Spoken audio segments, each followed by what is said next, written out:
Mr. Obama is the first U.S. president in nearly 20 years to make a bilateral visit to Chile. His speech drew comparisons to one he delivered in Cairo in 2009, in which he proposed a new relationship with the Muslim world. President Obama spoke at Santiago's Palacio de la Moneda Cultural Center with Chile's President Sebastián Piñera, three former Chilean presidents and diplomats from the region looking on. Chile, he said, is but one example of how democracy has flourished in virtually all of Latin America. Across the region, we see vibrant democracies from Mexico to Chile to Costa Rica. We've seen historic, peaceful transfers of power from El Salvador to Uruguay to Paraguay. The work of perfecting our democracies, of course, is never truly done. But this is the outstanding progress that's been made here in the Americas. Mr. Obama said Latin American countries have lifted millions from poverty while making tough but needed reforms. Calling Latin America more important than ever to the prosperity and security of the United States, the president spoke of a new vision for the Americas. Security for our citizens, trade and development that creates jobs, prosperity, and a clean energy future, standing up for democracy and human rights. These are the partnerships that we can forge together, here in the Americas, but also around the world. Despite progress, Mr. Obama also spoke about what he called enduring stark inequalities and other realities he said leaders in the region need to face.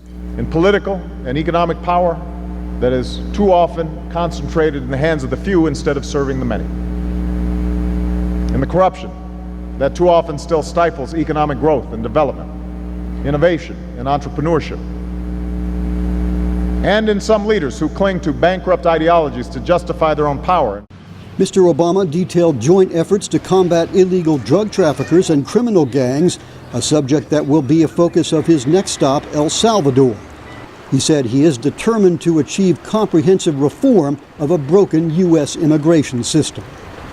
The president stressed that human rights and democracy need to be defended within countries and across the hemisphere, and said the Cuban government needs to respond to calls to improve its record.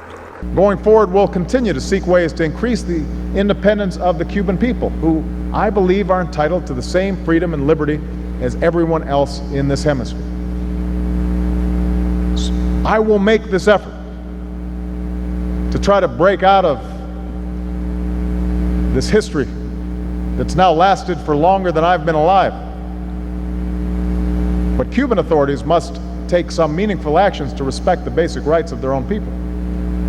Not because the United States insists upon it, but because the people of Cuba deserve it. And he spoke of the promise of international cooperation.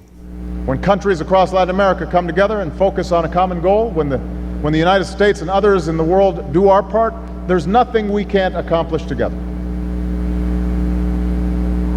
And that is our vision of the Americas. This is the progress we can achieve together. This is the spirit of partnership and equality to which the United States is committed. President Obama departs Chile Tuesday morning for El Salvador, the final stop on his 5-day Latin America tour. Dan Robinson, VOA News, with President Obama in Santiago.